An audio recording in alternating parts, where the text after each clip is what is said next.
Hola, en este video vamos a hacer una presentación sobre el COVID, de dónde venimos y a dónde vamos. Este es un trabajo de investigación en el marco de diplomatura en Ciencia de Datos de la Facultad de Matemática, Astronomía, Física y Computación. El trabajo de investigación ha tenido un mentor, ha sido Lucas Pron, que ha sido bastante activo a lo largo del proceso de investigación. Hola, ¿qué tal? Yo soy Maura Vélez Agustín. Este trabajo lo llevamos a cabo con Zarzosa Fernando y con Arregui Norberto. Nosotros consideramos que logramos una gran sinergia como equipo, pudiendo complementar muy bien nuestras experiencias y nuestros conocimientos, ya que Fernando tiene experiencia en el área de la economía. Yo en lo personal me dedico al desarrollo, tengo mucha experiencia en la programación. Pensamos que pudimos lograr dentro de todo un muy buen trabajo. Los resultados de esta investigación van a estar disponibles en el repositorio Mentoría 2020 del usuario Sarfer0007. Esta presentación va a tener una introducción en la cual vamos a hablar sobre la importancia del COVID, después las fuentes de datos al respecto que hay en COVID, cómo se han organizado esos datos, porque recordemos que diariamente se están cargando datos de diferentes regiones, los números de casos, los números de decesos, y entonces eso tenemos que ver dónde los conseguimos, son las fuentes y cómo lo organizamos los datos para hacer el análisis que necesitamos realizar. Y una vez que tenemos los datos, los organizamos los datos, tenemos que transformar los datos en información que es la relevante que vamos a ir mostrando. Y para eso podemos utilizar el análisis de visualización de datos, mostrar algunos gráficos que son importantes, que capturan el ojo y nos informan inmediatamente lo que está pasando. Pero también vamos a hacer un análisis de aprendizaje automático, por ejemplo, haciendo la descomposición de las series, porque son series de tiempo, están ocurriendo todos los días los sucesos y se están cargando los datos. Entonces quisiéramos ver cuáles son las características de esta serie. Vamos a utilizar un método bastante clásico, digamos, pero también podemos hacer predicciones con estas series y para eso también vamos a utilizar métodos de aprendizaje automático. Finalmente, los países están en diferentes fases y nosotros decimos, bueno, tales países están en la fase de crecimiento de casos.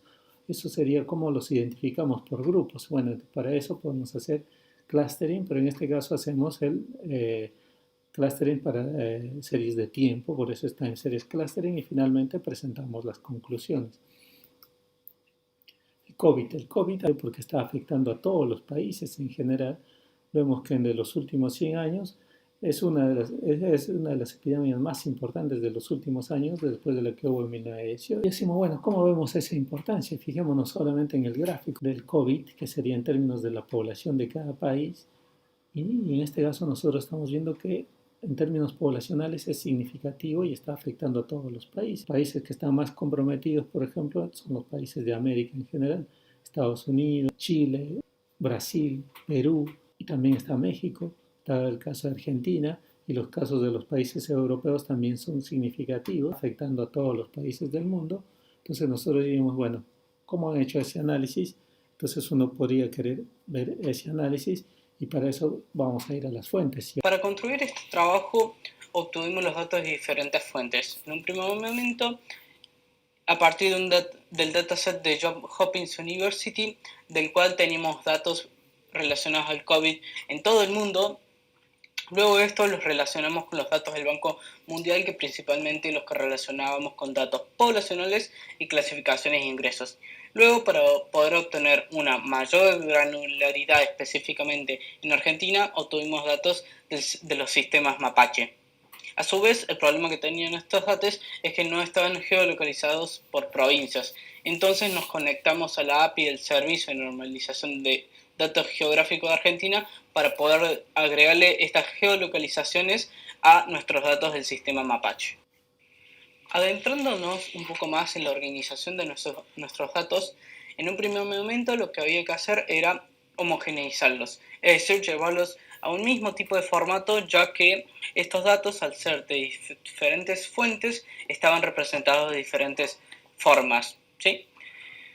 Tuvimos que unirlos en un mismo lugar, en una misma tabla, por así decirlo, conocido como data frame, darles una forma para que podamos trabajarlos nosotros, visualizarlos y cargarlos en nuestros algoritmos.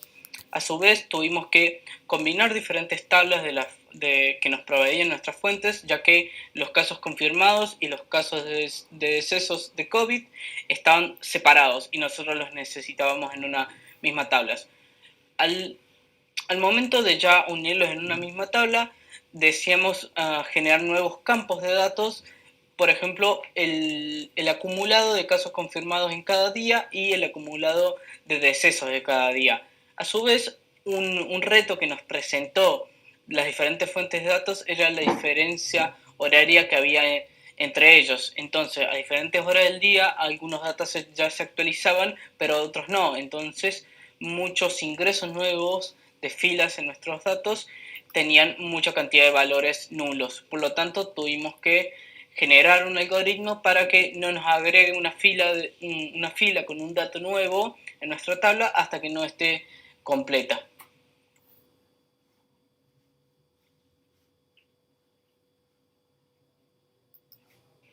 Adentrándonos un poco más en la organización de nuestros datos, en un primer momento lo que había que hacer era homogeneizarlos, es decir, llevarlos a un mismo tipo de formato, ya que estos datos, al ser de diferentes fuentes, estaban representados de diferentes formas, ¿sí? Tuvimos que unirlos en un mismo lugar, en una misma tabla, por así decirlo, conocido como data frame, darles una forma para que podamos trabajarlos nosotros, visualizarlos y cargarlos en nuestros algoritmos. A su vez, tuvimos que combinar diferentes tablas que nos proveían nuestras fuentes, ya que los casos confirmados y los casos de decesos de COVID estaban separados y nosotros los necesitábamos en una misma tabla.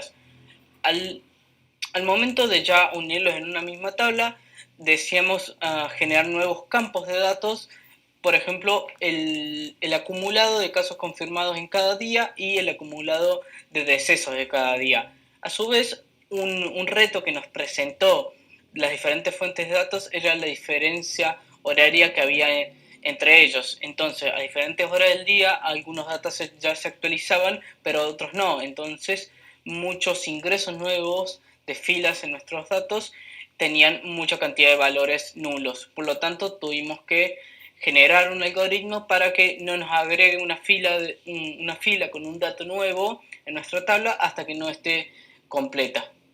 Tenemos que tener en cuenta que a veces eso requiere un cierto análisis específico. Por ejemplo, nosotros habíamos organizado que el análisis iba a ser hasta un día previo al que se recolectaban los datos para tener la homogeneización requerida, pero ahora que Europa está en el horario de invierno, ese día previo, y a veces los datos nosotros cuando los corremos en un determinado momento siguen mostrando las falencias que tenía al principio. O sea que quiere decir que por ahí el constante incremento de los datos en tiempo real y los cambios de usos horarios por las temporadas de verano e invierno también pueden llegar a tener ciertos efectos en los datos, que en este caso lo hemos logrado subsanar. Luego de haber organizado y agrupado nuestros datos, entramos en un proceso llamado curación de datos, los cuales los llevamos desde una etapa de crudos a refinados, es decir, los procesamos. En dicha etapa, por ejemplo, eliminamos información no esperada, es decir, datos no esperados, por ejemplo, de cruceros que no correspondían ni a provincias, estados ni a regiones. Uno de ellos puede ser el crucero Diamond Princess. También eliminamos filas correspondientes a casos confirmados o fallecidos donde traía valores negativos. En otra parte de esta etapa de curación, también definimos el tipo de valor correspondiente a cada columna de nuestra tabla. Es decir, si tenemos un dato numérico, nos aseguramos que este dato numérico realmente sea numérico, es decir, un número, y que no sea una cadena de texto que contenía un número adentro. Algo que podemos agregar a lo que estaba diciendo Agustín es que no solamente vamos a eliminar los datos porque son negativos, sino que también los eliminamos porque tienen poca importancia. En realidad encontramos muy pocos casos, entonces, y la importancia va entre el 0,30 y el 0,15%. Entonces, en eso amerita que al ser tan pequeños, pues son cargados por algunos errores y los datos no van a afectar la estructura en sí de la información que estamos buscando. Si los porcentajes o los valores de importancia fueran con respecto a todos los datos disponibles fueran importantes, en ese caso tendríamos, antes de eliminarlos, tendríamos que ver las consecuencias, por qué los eliminamos o tendríamos que ver por qué son negativos en sí. Ahora que nosotros ya hemos organizado los datos, hemos visto si estaban crudos o no, ahora nosotros podríamos decir, bueno, ya tenemos los datos de confirmados, decesos, y podríamos hacer el análisis, porque ya están limpios, pero también queremos crear variables que nos permitan mostrar lo que estamos buscando. En este caso, los casos aumentan de manera exponencial, pero nosotros decimos, bueno, va a llegar a un máximo, todo el mundo hemos escuchado que se va a aplanar la curva, entonces, ¿cómo ver la mejor manera, qué tipo de gráfico nos permite ver ese tipo de curva cuando se aplanan los casos? En este caso son las curvas logarítmicas, entonces por eso es que creamos variables expresadas en logaritmos. Es un problema que normalmente tiene que terminar en algún momento, entonces la tasa a la que crece debe disminuir y aplanarse en algún momento. ¿Qué tipo de gráfico es el mejor para mostrar ese tipo de aplanamiento? Son los gráficos en logaritmo negativo. Entonces aplicamos logaritmos sobre los casos acumulados, pero también podemos querer ver la importancia del caso de COVID entre los países. Para eso tenemos que compararlo entre la población, porque si estamos comparando, por ejemplo, que hay 100.000 casos en Eslovenia y 100.000 casos en Estados Unidos, es diferente, porque Eslovenia solamente tiene 2 millones de habitantes, mientras que Estados Unidos sobrepasa los 200 millones de habitantes. Entonces ahí son diferentes tipos de análisis que podemos realizar, y por eso es importante considerarlo en términos relativos a la población. Entonces nosotros tomamos la tasa de infección, decimos, bueno, vamos a medirla como los casos confirmados con respecto a la población, expresada en miles, por eso se multiplica por 1000, y la tasa de mortalidad también va a ser los fallecidos con respecto a la población expresados en términos de miles. La tasa de infección es la que nosotros habíamos mostrado al principio, cuántos casos había confirmados con respecto a la población, pero acá ya tenemos como la base de la variable que hemos creado que nos permite hacer el análisis.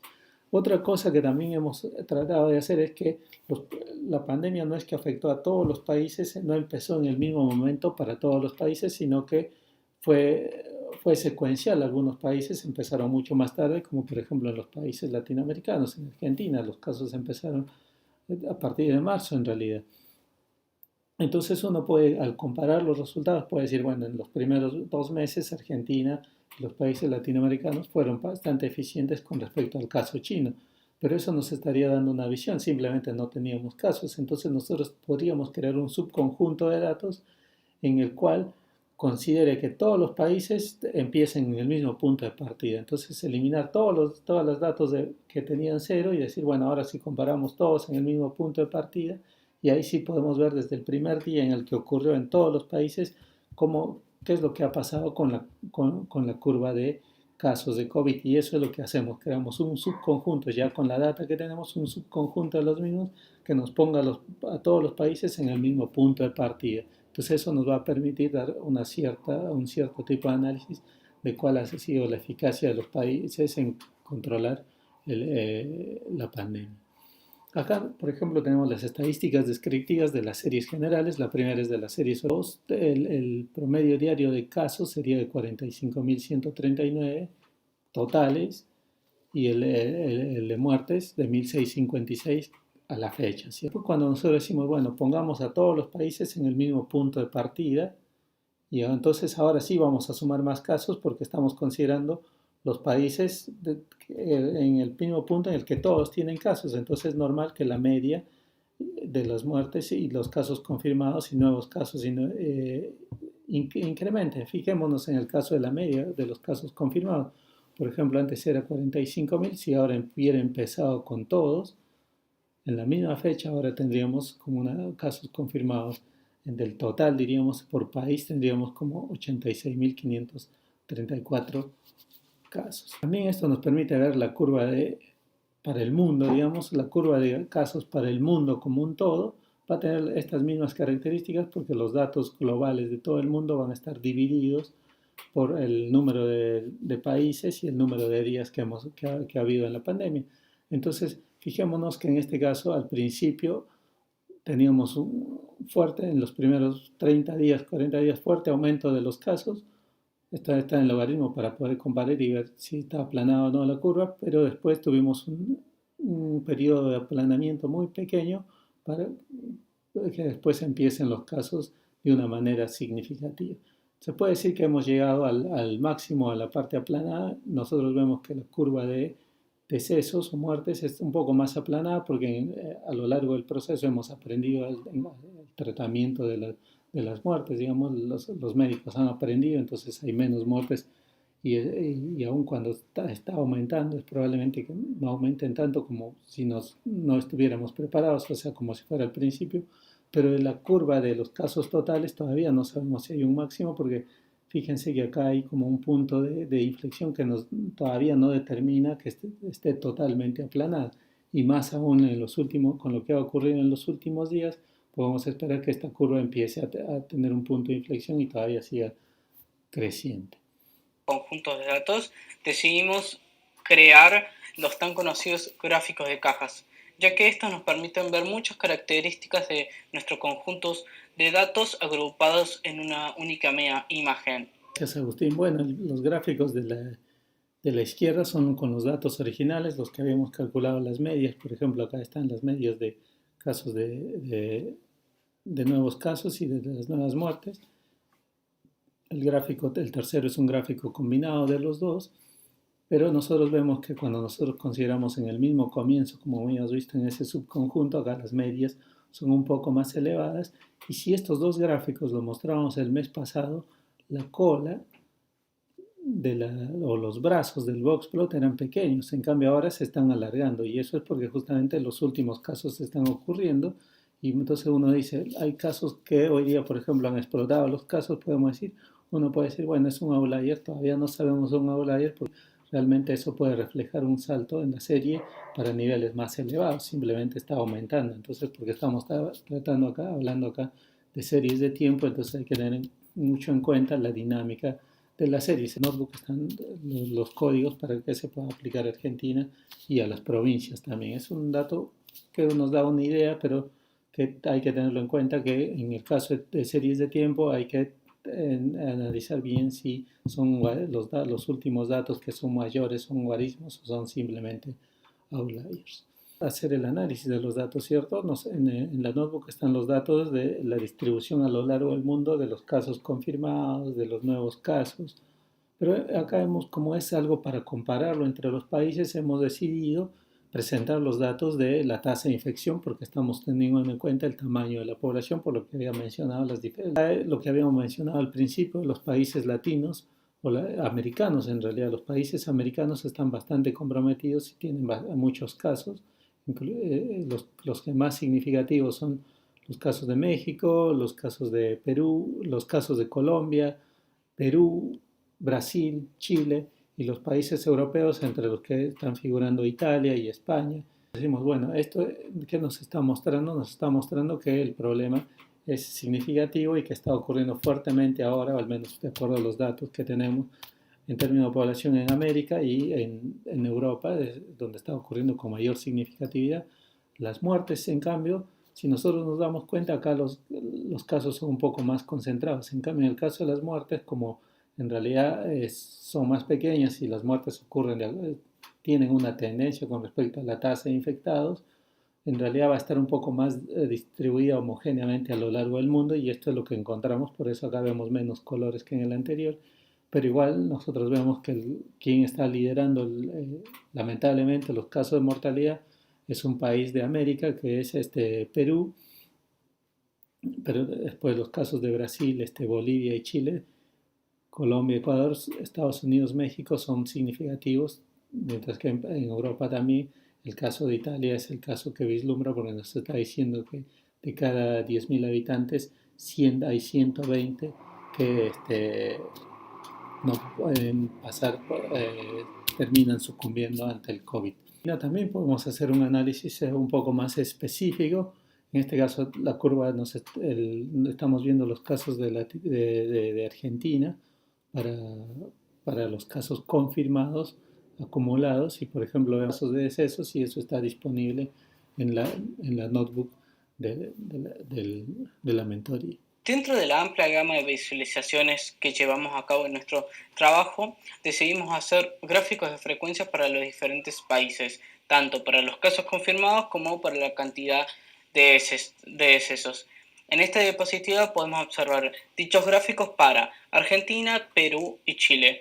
Esto lo realizamos creando un módulo específico al cual nosotros podemos pasarle los nombres de los países que queremos graficar y este módulo nos devuelve dichos gráficos. Volviendo al análisis de los casos de la evolución logarítmica para ver si las curvas se han aplanado, vemos que países como Bolivia, Chile, Colombia, Ecuador y Perú están logrando como casos altos, pero se ha mesetado, digamos, están teniendo altos casos por fecha, pero parecería que la curva de casos confirmados está mostrando un amesetamiento y por lo tanto que se está aplanando la curva. También nosotros cuando utilizamos los datos originales vemos que al principio muchos de los países no tuvieron y todos difirieron desde cuando tuvieron los primeros casos. Nosotros vemos que Chile fue uno de los países que al principio tuvo más casos.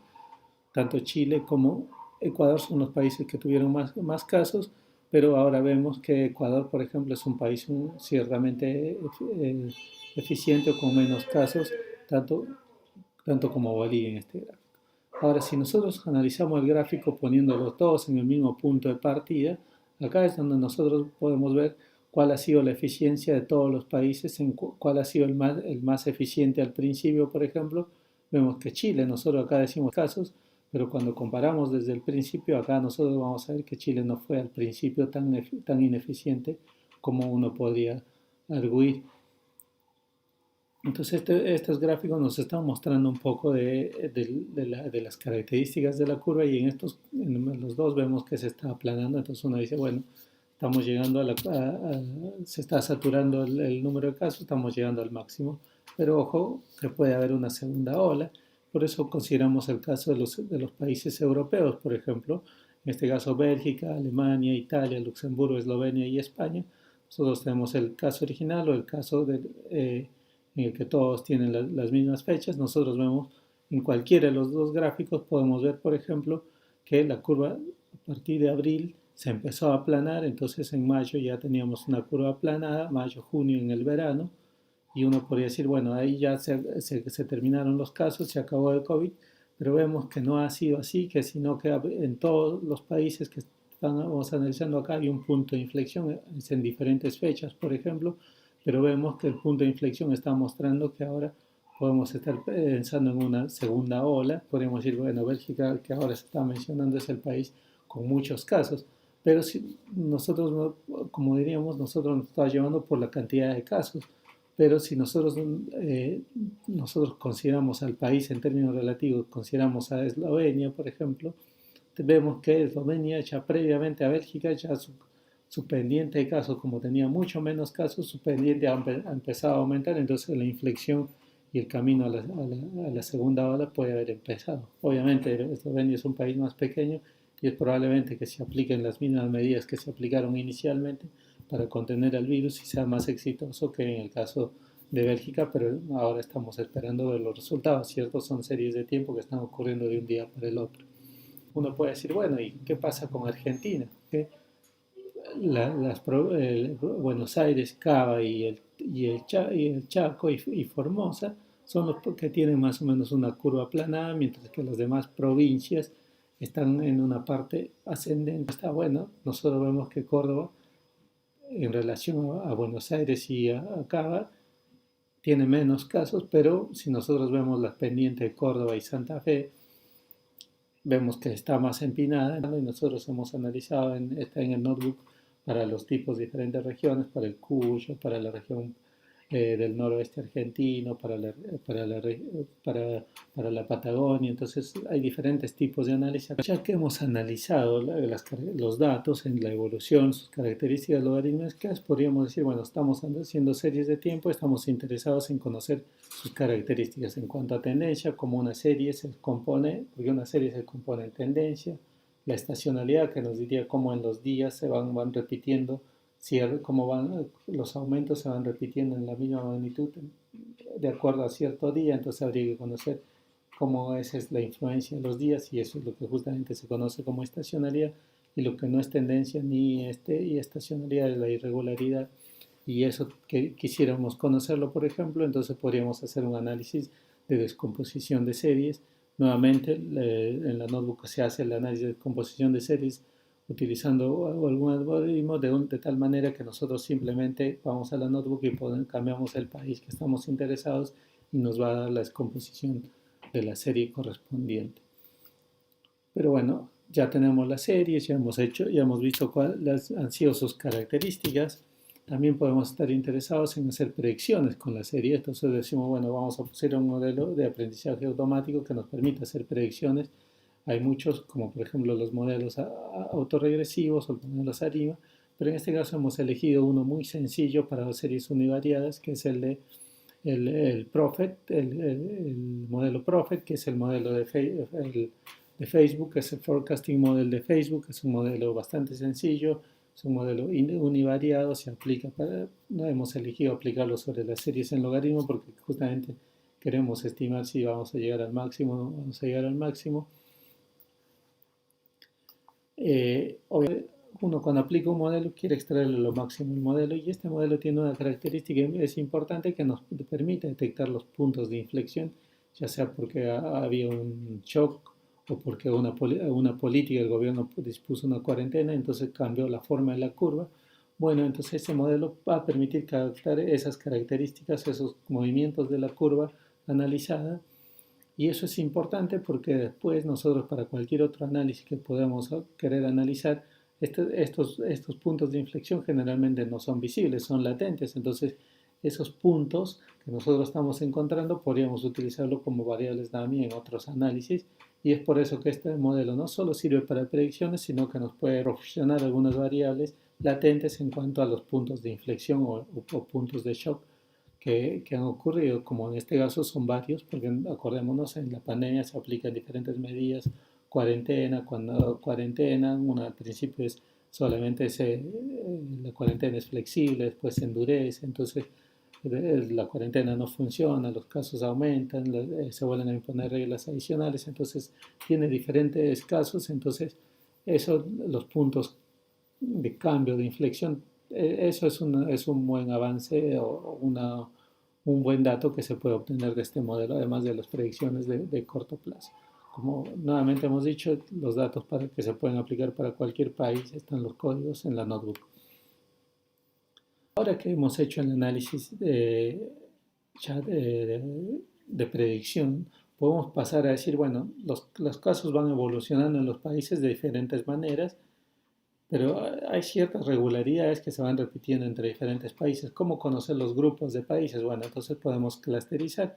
Bueno, vamos a hacer un análisis de clúster, pero en este caso tenemos en cuenta que no es como el análisis transversal, sino que son en series de tiempo. Entonces, no es que cuando elegimos un centro, ese centro va a ser permanente, sino que puede cambiar. Entonces, la distancia euclidiana ya no necesariamente va a ser una buena distancia para aplicarlo, sino que tenemos que tener una medida más eficiente del tiempo y en este caso elegimos una medida de distancia que es el Dynamic Time Warping Distance, que es una medida de distancia que está respetando la forma o los shifts o los cambios de la serie, pero y al respetar la forma es como que nosotros estamos viendo las similitudes entre los periodos de tiempo y eso es lo que hace que no nos salgamos de las características propias de la variable. Entonces uno hace el estudio previo, ya elegimos el modelo de distancia, sabemos qué series de tiempo, elegimos un algoritmo, un método que es en este caso el Cummings y obtenemos los clusters y ahora el análisis es un poco más complicado porque tenemos los clusters entre los diferentes países, una dimensión que te queremos mostrar, como lo mostramos gráficamente, queremos mostrarlo alrededor del mundo, los clústeres, y además queremos tener en cuenta la variable tiempo, o sea, tenemos que ver cómo han ido cambiando esos clústeres, porque vamos a ver que no necesariamente se repite a lo largo de todos los periodos, y para eso hemos elegido el análisis geográfico que habíamos mostrado al inicio, por ejemplo. En este caso hemos agrupado los datos en series mensuales para tener una idea un poquito más directa, más clara, y en este caso lo mostramos para los casos nuevos. En el notebook hay para otros casos también, para los casos confirmados, para los totales, para los casos de muertes en los totales, pero en los casos de los nuevos casos es importante porque ahí se va viendo cómo, ahí nosotros podemos comparar cómo es la gravedad en cada periodo de tiempo, cómo ha ido cambiando, mientras que el acumulado arrastra el peso del pasado y por ahí nos puede nublar la vista, por decir, un país que ha estado fuertemente afectado por la crisis y ahora lo controla, por tener las cifras grandes puede estar clasificado de una manera, mientras que en estos casos de las series de nuevos casos es como que se van a ir apareciendo de acuerdo a la gravedad con la que van ocurriendo en el tiempo. Entonces, nosotros hemos elegido, para este caso hemos elegido, para el ejemplo que vamos a mostrar, hay muchos otros ejemplos en la notebook, es el caso para las series mensuales de nuevos casos. Lo hemos agrupado las series mensuales, hemos elegido 5 clústeres porque en 3 clústeres no era tan claramente cómo era la clasificación de los clústeres o la información que nos daba, pero fijamos, al principio éramos todos iguales, en el segundo mes todavía los casos no eran significativos entre todos los países, entonces diferencias no se podían obtener. El caso de China requiere más periodos de tiempo para ver la forma, por eso es que tampoco aparece. Al tercer mes ya aparecían casos que se iban repitiendo constantemente, que eran los casos de Estados Unidos y en el caso de Europa de Italia. Nuevamente en el cuarto mes ya vemos que no solamente es Estados Unidos, sino que tenemos Estados Unidos, España, Francia. En el quinto mes ya Estados Unidos sigue apareciendo como diferente, otros países también empiezan a tener muchos casos, pero aparte de los países europeos y Estados Unidos, o sea, aparte del resto del mundo, Estados Unidos, tenemos los casos bien significativos que están marcados con amarillo, que serían los países latinoamericanos, Chile, Brasil, eh, Perú y tenemos la India. Son casos que ya eran los prominentes y los casos más preocupantes. En el sexto mes vemos que a ese grupo de casos preocupantes se le va sumando Sudáfrica y entonces ahí es como que por eso es que la dinámica nos permite comparar. En este caso y en el caso de Estados Unidos y Brasil ya empiezan a parecerse similares, que eran los casos también mucho más preocupantes, pero ahora Brasil y Estados Unidos van conformando un solo grupo. En el mes séptimo nosotros vemos que los países latinoamericanos siguen comprometidos, básicamente Perú, Colombia, México. En África el país que es como relevante en casos es Sudáfrica.